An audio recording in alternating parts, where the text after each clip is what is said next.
Okay, so you could safely argue that chocolate is always in season, but it does seem to take center stage for Valentine's Day and Easter, both of which are coming up. And with those holidays in mind, well, we asked our someone to know, a Reno chocolatier, to show us what the business is all about. Andi Cassinari introduces us to Phyllis Robinson. If there's one rule at Tandem Chocolates, it's this. We always say the chocolate's always in charge. From melting it to molding it, chocolatier and shop owner Phyllis Robinson says the world's most popular sweet treat is fussy. Changing humidity, changing temperatures, it's all different every day. It is worth the challenge, says Phyllis, who 8 years ago went to Europe to train with the pros. And came back and said, I didn't want to be 85, saying I wish I had tried. Plus, says Robinson, she felt a tug at her heart.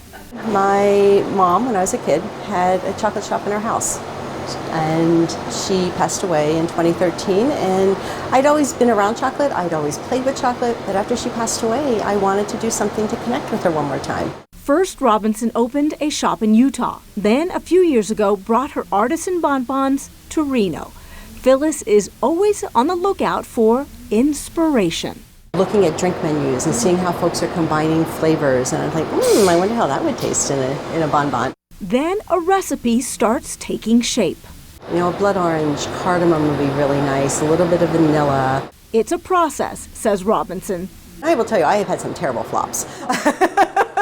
With her sense of humor and trusty chocolate tempering machine by her side, Phyllis makes everything at Tandem by hand. And then we'll fill it with chocolate. And while Phyllis gets plenty of support from her husband, Brooks, the business is hers, and so are the decisions on where to source her raw materials. When folks are buying my chocolate, you're supporting not only my business, but Jenny Sanamiego at Conexión Chocolate in Ecuador, the farmers with whom she works, and their families. Robinson says Reno has done the same for her. This is a town that really takes seriously supporting local business. And Phyllis is grateful. It has been stunningly lovely. Tandem Chocolates is still taking orders for Valentine's Day, which is this Tuesday, by the way. The shop is open Thursdays, Fridays, and Saturdays. And soon, Tandem hopes to offer classes on chocolate pairings and chocolate making. We have a link with the online version of this story. With someone to know, Andi Cassinari for 2 News.